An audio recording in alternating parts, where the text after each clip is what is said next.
யாத்ராகமம் அதிகாரம் 2. லேவியின் குடும்பத்தாரில் ஒருவன் லேவியின் குமாரத்திகளில் ஒருத்தியை விவாகம் பண்ணினான்.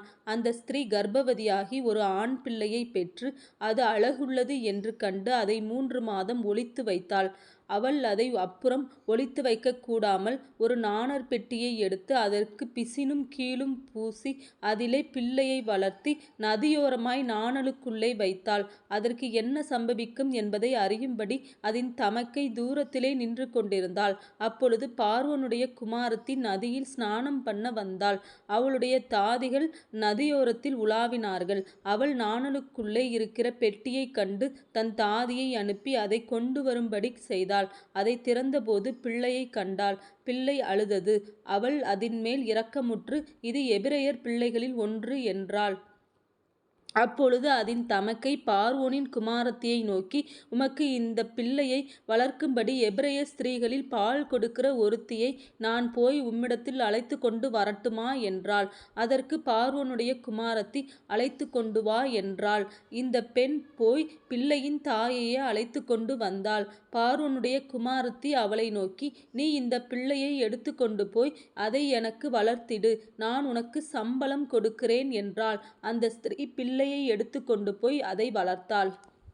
பிள்ளை பெரிதான போது அவள் அதை பார்வோனுடைய குமாரத்தியினிடத்தில் கொண்டு போய் விட்டாள். அவளுக்கு அவன் குமாரனானான். அவள் அவனை ஜலத்தினின்று எடுத்தேன் என்று சொல்லி அவனுக்கு மோசே என்று பெயரிட்டாள். மோசே பெரியவனான காலத்தில் அவன் தன் சகோதரரிடத்தில் போய் அவர்கள் சுமை சுமக்கிறதை பார்த்து தன் சகோதரராகிய எபிரெயரில் ஒருவனை ஒரு எகிப்தியன் அடிக்கிறதைக் கண்டு அங்குமிங்கும் பார்த்து ஒருவனும் இல்லை என்று அறிந்து எகிப்தியனை வெட்டி அவனை மணலிலே புதைத்து போட்டான்.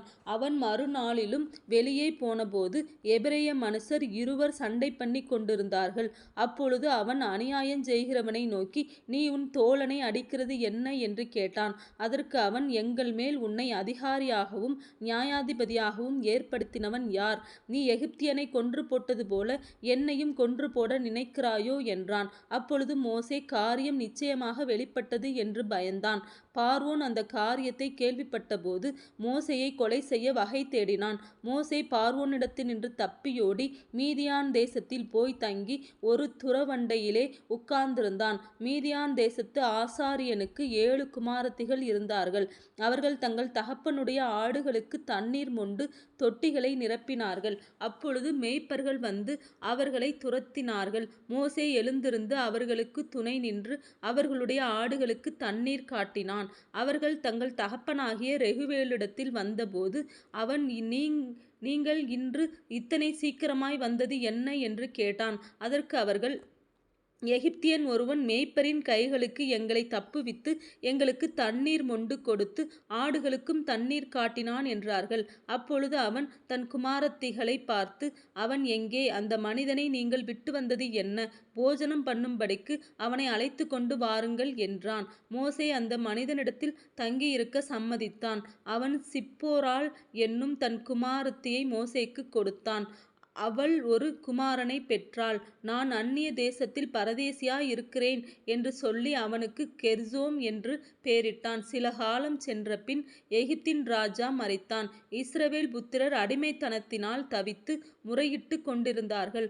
அவர்கள் அடிமைத்தனத்திலிருந்து முறையிடும் சத்தம் தேவ சந்நிதியில் எட்டினது.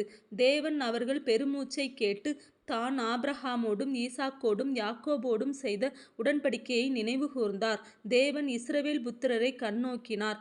தேவன் அவர்களை நினைத்தருளினார்.